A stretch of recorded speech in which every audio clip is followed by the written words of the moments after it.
Go. Hello, everyone. My name is Connie Jacob, and this is the Flourishing Workplace Podcast. I am absolutely thrilled to have Ernest all the way from my favorite place on the planet, the West Coast, Victoria, BC, where life is beautiful and outdoors and wonderful. Welcome, Ernest. Thanks so much for that awesome introduction. It is pretty good. We waited a long time to make the move here, and we moved here last year, and it's been one of the best decisions we've made. And thank you for having me. I'm really excited for this. Oh, I'm very excited too. I've been listening to your podcast, Leaders of Change, which I didn't know had a former name. So I'd love to chat a little bit about that, because Sure. You and your passion for leadership, meaningful work, I am just really curious where all of that has come from for you. There's been a few inflection points for me. I'll try to give you a short version of the story. So without getting into a whole bunch of details, my mom passed away in 2012 after a short battle with lung cancer. And later that year, I came across this article written by Sir Ray Avery on TechCrunch. And he talks about how we all have 30,000 days of life in total. And he would prioritize different things. Now, that's based on the average 82 years for a person in the Western world. And having read that a few months after my mom had passed away, it really struck me. It was the right idea that struck me at the right time. And I've been thinking about for even years before that, what am I doing? There were lots of things that I was chasing that once I've achieved them, they didn't feel very fulfilling. And having read that article, I did a calculation based on my family history. I had 26,000 days of life in total. And so I started this podcast called 26K. And there I would interview people that I thought were doing meaningful work in order to selfishly understand what that is, so I could do more of it, or I could find my way to it. Because what I was doing, it was great and exciting, but there was still something missing. And fast forward a number of years to the most recent iteration, actually, oddly enough, just a couple of months ago, I found that through a lot of reflection, through a lot of work, through a lot of coaching work for myself, strategizing, thinking, reflecting, and all that kind of stuff, I found that where I've landed is my meaningful work. I've discovered my meaningful work through researching meaningful work, and it is to work with leaders who are creating positive change. And so that's where I landed. And then I was trying to figure out, well, do I have the confidence to call this Leaders of Change and to claim that title, and then one day I just decided I did, and I started publishing some of the new interviews that I've started recording as a part of that series. Wow, that's really amazing. And so what would you say would be a highlight that you have noticed or someone has said so far? Like what's kind of ignited lately? There's been, so I've have how many 10 interviews I think in the can. 2 are published at this particular point in time, and they are all really interesting in their own way, in that I guess there is one thread which is common with the meaningful work research that I've done before that. And as part of that, I interviewed over 130 people. And that is, there's an element of service and an element of contribution. So most of the people that were doing meaningful work, it was never about them. It was about making a contribution too. And with the innovative leaders that I find that I resonate with, there's lots of different kinds. The ones that I resonate with, they're always looking at making a contribution towards a certain kind of future. And they have a vision of the kind of future that they're building toward. And that is what drives a lot of their behavior, that what drives a lot of their enrollment of boards, employees, teams, et cetera, et cetera. And that is the underlying common theme that I found across the people that I found really inspiring. Oh, wow. What kind of future are these people envisioning or working towards? So it depends on where they are thinking. And so, for example, when I've interviewed Stephen from Habanero, he talked about this idea of a world where people are inspired to come to work. So they do a lot of work around employee experience, where people are inspired to come to work. They want to be there. They have the work nourishes their life, and those kind of things. When I spoke to Lindsay, which is the latest interview that I've published, she talks about this. She looks at leadership as a way to enable people to rise up to a level higher than they think is possible. And so there's a number of different flavors. The kinds of people specifically now that I'm really interested in speaking to are the people that are in clean tech and investing in green energy and green projects and those kind of things. People that are actively working on solving some of our biggest challenges. And specifically for me, kind of dialed down to a clean tech, to education and health. And so they are looking to solve big challenges. And the interesting thing about them is that it's often beyond their tenure. So they're looking at their job not as eventually I'll get to this point and it's done. They're looking at their job. This is the massive undertaking. I'm going to push this rock as far as I can, and then somebody else will slide behind me and they'll keep pushing it forward. And that's what I find really interesting with them. Wow, we must be in such an interesting place in time, because this is in my interviews, this is what I'm hearing. Now, maybe that's because I attract people like that, because that's who I want to talk to. I don't want to talk to someone who's stuck a few years ago even, but definitely this is the pulse on the workplace, in just where innovation is going. It's about pursuing something bigger, getting people to dream a little bit more, getting them to feel like they're contributing to a cause, whatever that business is solving. And it's so encouraging and igniting for me to listen to. You said something on one of your podcasts, and I wish I could remember it exactly, because I would sound like, man, like Ernest would be like, man, that's a real fan right there. But you said something that you're aiming for. Now, I'm only a Star Wars fan. Okay. But you said something about, I'm not aiming for this kind of future. I'm aiming for like Star Trek or something. Do you know what I'm talking about? I do. So that came out of a conversation that I had with somebody. It was a conversation about politics, out of all things. And then he's like, well, what do you want? And I said, like, I want to live in a world that's more Star Trek than Mad Max. Yes. And that was kind of the way that I looked at it, because to me, they both are archetypes of very different kinds of futures, where you have Mad Max, everybody's out for themselves. You have like warlords and people that control certain things and resources, and you have massive amounts of poverty and the environment has died, et cetera, et cetera. Whereas on the other hand, you have a society that has solved a lot of our challenges, not all of them. And they are now at a point where most of them are working together to now go explore the universe and reach for better things. They've solved problems, and with things, with the foundation being solid, they can reach higher. Or the other way, you're fighting in between each other and not seeing a lot of progress. It's almost like very, very holding on to things for way too long. And so, long story short, that's where that came from. Well, I love that. That just makes so much sense, and really allows everybody to go, yeah, which one do you want? I think that is, I just loved that when I first heard it. Your background, you've worked in digital marketing, is that correct? Digital marketing, yeah. Big companies. So you've seen a lot. What's the number one thing that you've noticed from, maybe those days to now in the shift? What kind of shift have you seen? We'll have to dial that down a little bit more. I've seen a lot of different shifts, and there's also shift. Yeah, a shift.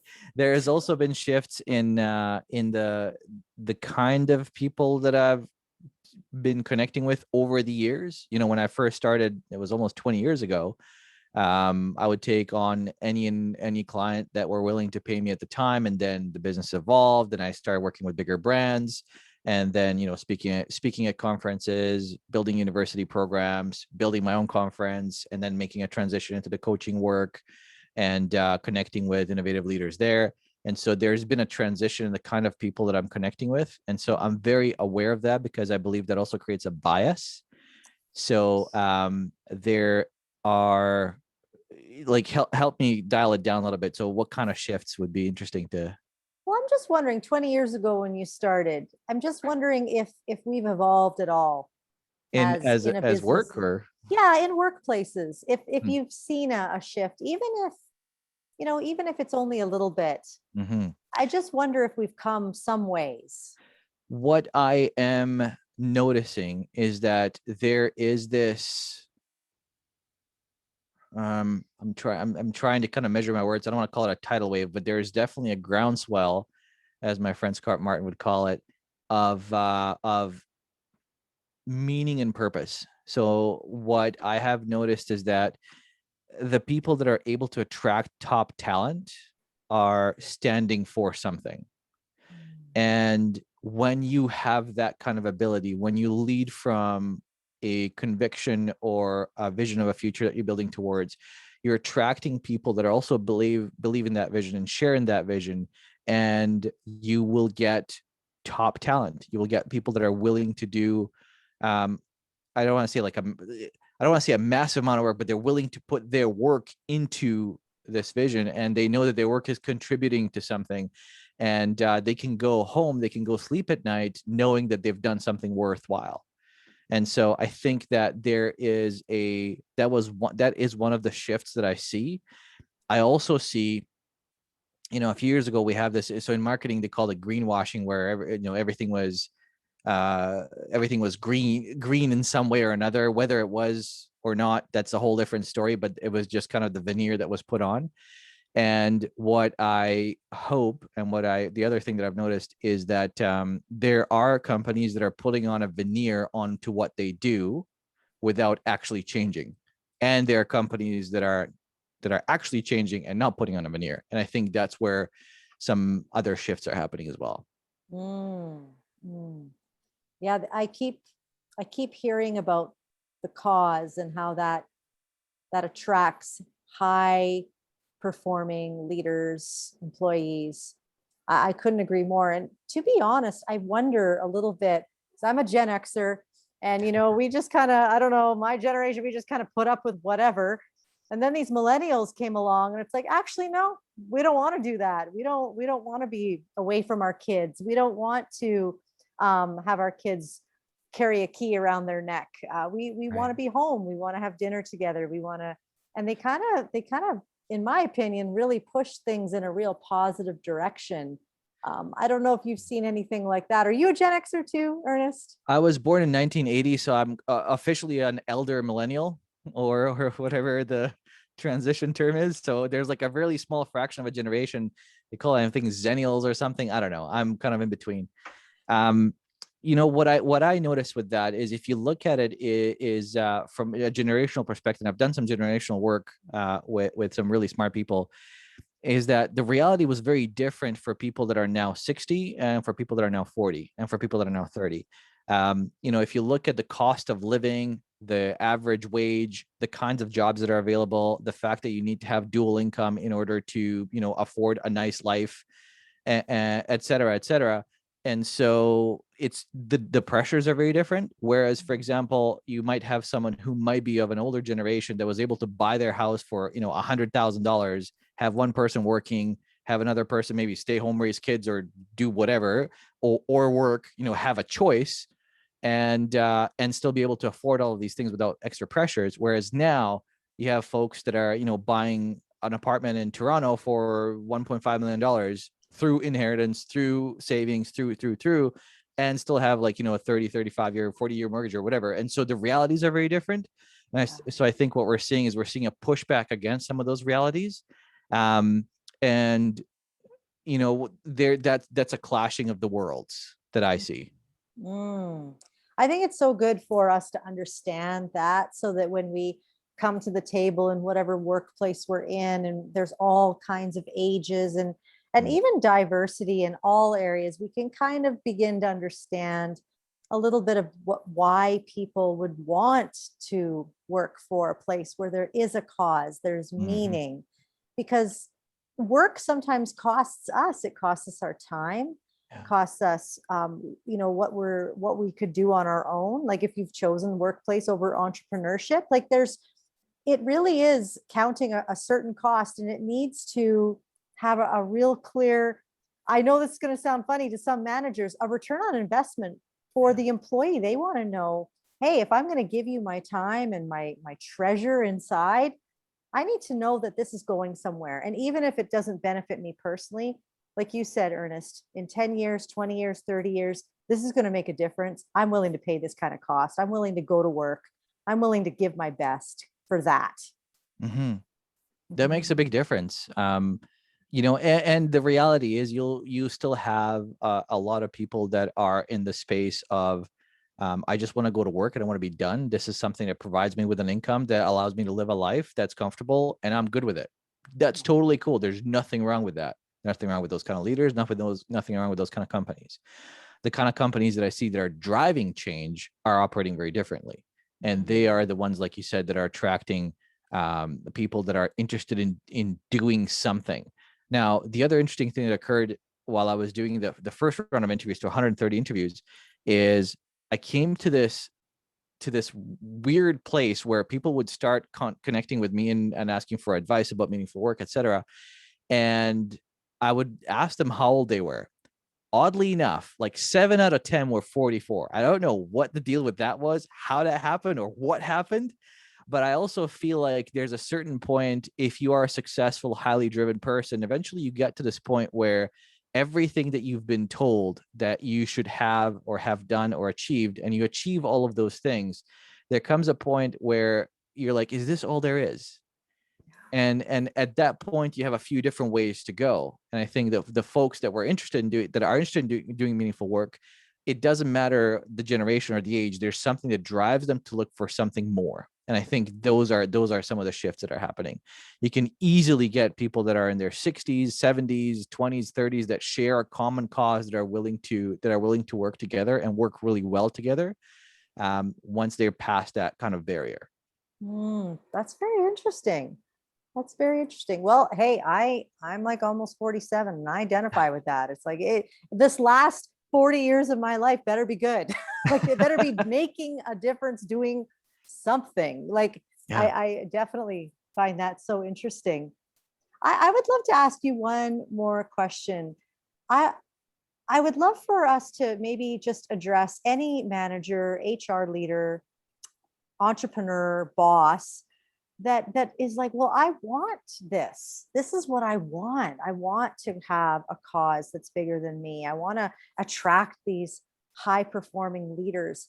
What's something you could tell them that's just a great place to start in creating that for their business? There's a couple of things that come to mind. I mean, there's lots of things that come to mind, but I'll share two. One is to think about or to imagine a world 10 years down the line, 20 years down the line, and how is it better with you in it?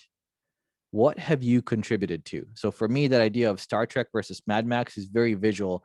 And funny enough, I actually came across a picture that somebody shared recently about, I'm also into sci-fi, obviously, that displays these two very different futures. One is kind of utopian, the other one is dystopian, and these are two directions. So it's very visual to see, like, we're heading either here or there.